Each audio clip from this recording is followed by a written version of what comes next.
আপোনালোকে আম খাই ভাল পায় নেকি? এইফালে চাওক আম, আমে আম, আম, আম, আম।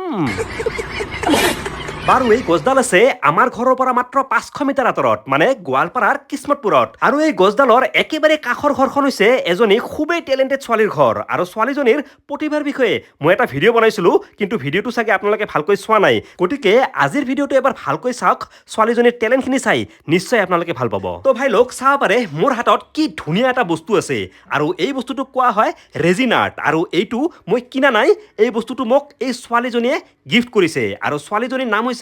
মহিমা আৰু আপোনালোকে যদি ইচ্ছা কৰে তেতিয়াহ'লে আপোনালোকৰ জীৱনৰ মূল্যৱান বস্তুখিনি বা প্ৰিচিয়াছ বস্তুখিনি বঢ়িয়াকে সাঁচি ৰাখিব পাৰিব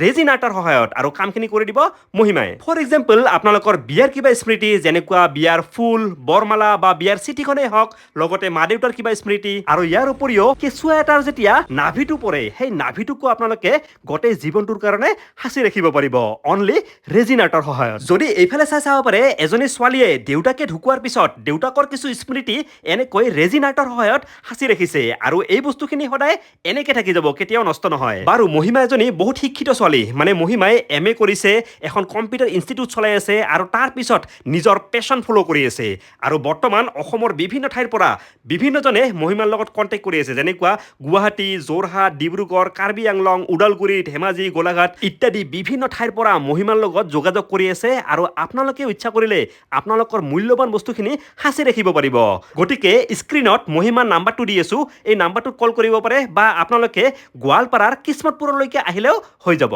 আৰু এতিয়া এইফালে যদি চাব পাৰে এইটো আজি আমাক গিফ্ট কৰিব আৰু এইটো আনায়াৰ কাৰণে বনাইছে আৰু এইফালে যদি ইয়াতে চাব পাৰে আনায়াৰ এখন জন্মৰ ফটো আছে লগতে মোৰ আৰু চেমিৰ লগত আনায়াৰ ফটো আছে লগতে এইফালে এখন ফটো আছে লগতে আনায়া কোনখন হস্পিটেলত জন্ম হৈছিলে আনায়াৰ জন্মৰ তাৰিখ আনায়াৰ জন্মৰ সময় লগতে আনায়া কিমান কেজি ওজন আছিলে এই গোটেইখিনি বহুত ধুনীয়াকৈ দিছে তো থেংক ইউ সো মাচ মহিমা ধন্যবাদ জয় জুবিন দা